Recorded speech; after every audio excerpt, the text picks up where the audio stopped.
Hi, నిన్న Sunday ఖాళీగా ఉన్నాను. ఏం తోయటం లేదు, ఏదో ఒకటి చేయాలనిపించింది. ఏం చేద్దామా అనుకుంటుండగా వంట ఎందుకు చేయకూడదు అనిపించింది. వంట అనేసరికి నాకు ఒక్కసారి చిన్నప్పటి రుచి గుర్తుకొచ్చాయి. అమ్మ చిన్న చిన్న చేపలతోటి చింతకాయలు తుక్కుతోటి దగ్గరగా దాన్ని ఫ్రై చేసి అమ్మ చేసి పెట్టేది. చాలా రుచిగా ఉండేది. అలాగే అమ్మ మాకు ఇంత చేసి పెట్టేది కదా, సరదాగా అమ్మకి ఈ కూర నేను చేసి పెడితే ఎలా ఉంటుంది అనిపించింది. అది తిరుగుతుందో బ్రహ్మాండం ఉందని అంటుందో. ఫస్ట్ ఆఫ్ ఆల్ చింతకాయలు కావాలి, కానీ చింతకాయలకి ఇది అన్సీజన్. అయితే మేమేం చేసామంటే సీజన్లో ఉన్నప్పుడు ఆ చింతకాయల్ని తీసుకుని దాన్ని ఫ్రీజర్లో పెట్టాము. కాబట్టి సంవత్సరం పొడుగుతా ఎప్పుడు కావాల్సి వచ్చి సరే ఇంట్లో వాడుతుంటారు. కాబట్టి ఆ చింతకాయలు కొంచెం తెప్పించాము. దీన్ని మనం కొంచెం రోట్లో వేసి దంచి ఇలా గుజ్జును తీసి పక్కన పెట్టుకోవాలి.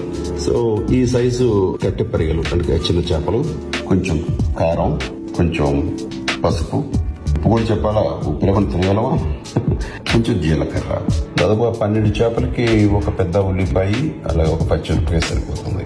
తర్వాత కొంచెం నూనె.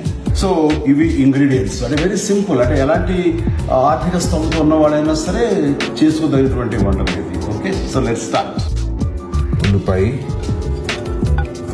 దీన్ని ఇట్లాగా మిక్స్ చేసుకోవాలి. ఈ చింతకాయ తొక్కు కూడా దీని లోపల వేసేసుకుని కలిపేసుకోవాలి. అది సమంగా పట్టేలాగా కొంచెం చూసుకున్నాం. దీనిలోనే 2 స్పూన్ల ఆయిల్,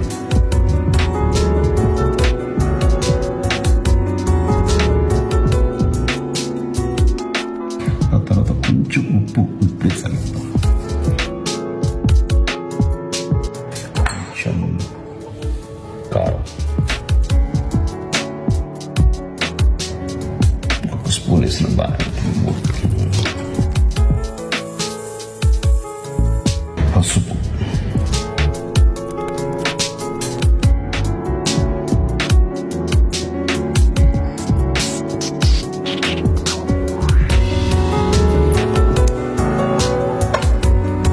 ఇవి అడుగంటి పోకుండా కొంచెం నూనె కలచలేదు.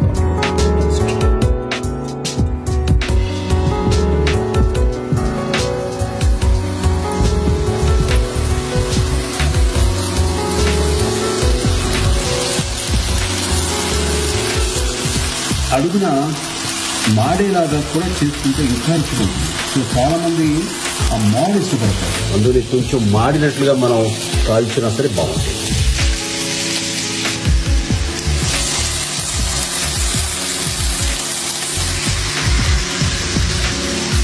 ఒక్కసారి తిరిగేసిన తర్వాత ఇంకా అంతే, మళ్ళీ దీన్ని ఇంకా తిరిగైపోతుంది.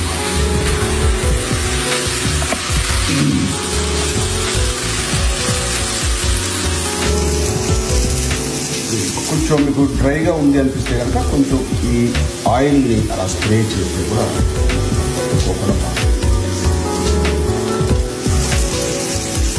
జీలకర్ర వేసుకుంటారు. కొంచెం పంటి కింద పడితే బాగుంటుందని బయట చదువుతారు. కానీ ఎందుకు అమ్మకి జీలకర్ర ఇస్తున్నాం కాబట్టి, అమ్మ కోసం ఉంటున్నాం కాబట్టి ఇది క్యాన్సర్. చింతకాయ తుక్కుతో కట్టె చేపల ఫ్రై రెడీ.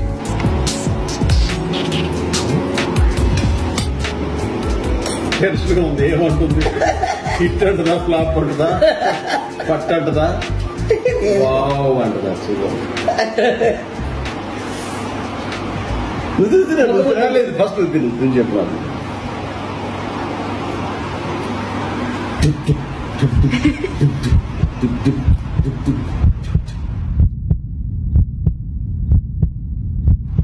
చాలా బాగుంది.